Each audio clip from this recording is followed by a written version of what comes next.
Pembacaan dari Nubuat Amos. Dengarlah ini, kamu yang menginjak-injak orang miskin, dan yang membinasakan orang sengsara di negeri ini, dan berpikir, bilakah bulan baru berlalu, supaya kita boleh menjual gandum, dan bilakah hari Sabat berlalu, supaya kita boleh menawarkan terigu dengan mengecilkan eva, membesarkan sikal, berbuat curang dengan neraca palsu, supaya kita membeli orang lemah karena uang, dan orang yang miskin karena sepasang kasut, dan menjual terigu rosokan. Tuhan telah bersumpah demi kebanggaan Yakub, bahwasanya aku tidak akan melupakan untuk seterusnya segala perbuatan mereka. Demikianlah sabda Tuhan. Mazmur tanggapan. Pujilah Tuhan yang mengangkat orang miskin. Haleluya. Pujilah hai hamba-hamba Tuhan. Pujilah nama Tuhan. Kiranya nama Tuhan dimasyurkan sekarang ini dan selama-lamanya. Pujilah Tuhan yang mengangkat orang miskin. Tuhan tinggi mengatasi segala bangsa, kemuliaannya mengatasi langit. Siapakah seperti Tuhan Allah kita yang diam di tempat yang tinggi, yang merendahkan diri untuk melihat ke langit dan ke bumi. Pujilah Tuhan yang mengangkat orang miskin. Ia menegakkan orang yang hina dari dalam debu, dan mengangkat orang yang miskin dari lumpur, untuk mendudukkan dia bersama-sama dengan para bangsawan, bersama-sama dengan para bangsawan bangsanya. Pujilah Tuhan yang mengangkat orang miskin. Pembacaan dari surat pertama Rasul Paulus kepada Timotius. Pertama-tama, aku menasihatkan, naikkanlah permohonan, doa syafaat, dan ucapan syukur untuk semua orang, untuk raja-raja, dan untuk semua pembesar, agar kita dapat hidup tenang dan tenteram dalam segala kesalehan dan kehormatan. Itulah yang baik dan yang berkenan kepada Allah, Juru Selamat kita, yang menghendaki supaya semua orang diselamatkan dan memperoleh pengetahuan akan kebenaran. Karena Allah itu Esa, dan Esa pula Dia yang menjadi pengantara antara Allah dan manusia, yaitu manusia Kristus Yesus, yang telah menyerahkan dirinya sebagai tebusan bagi semua manusia. Itu kesaksian pada waktu yang ditentukan. Untuk kesaksian itulah aku telah ditetapkan sebagai pemberita dan rasul.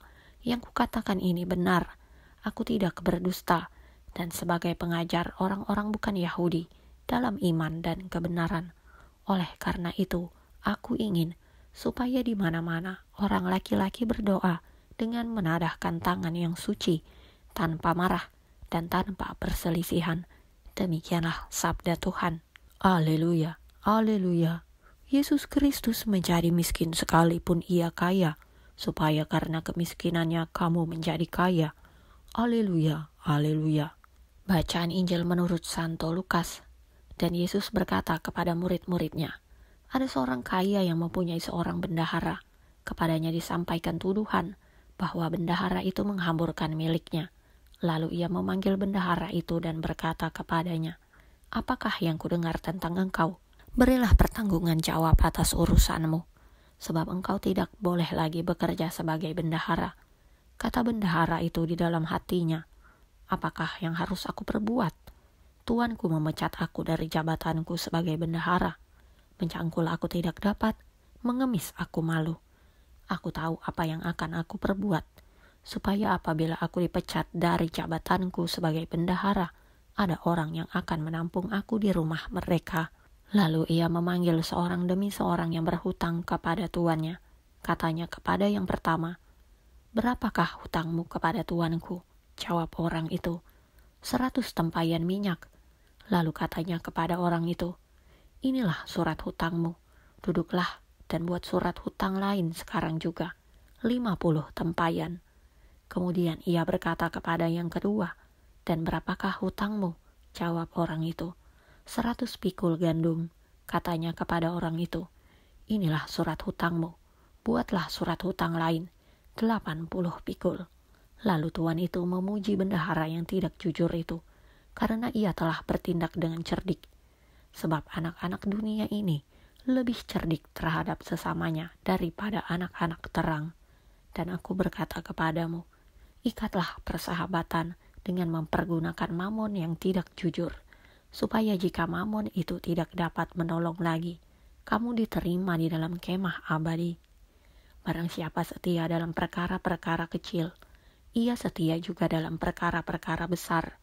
Dan barang siapa tidak benar dalam perkara-perkara kecil, ia tidak benar juga dalam perkara-perkara besar.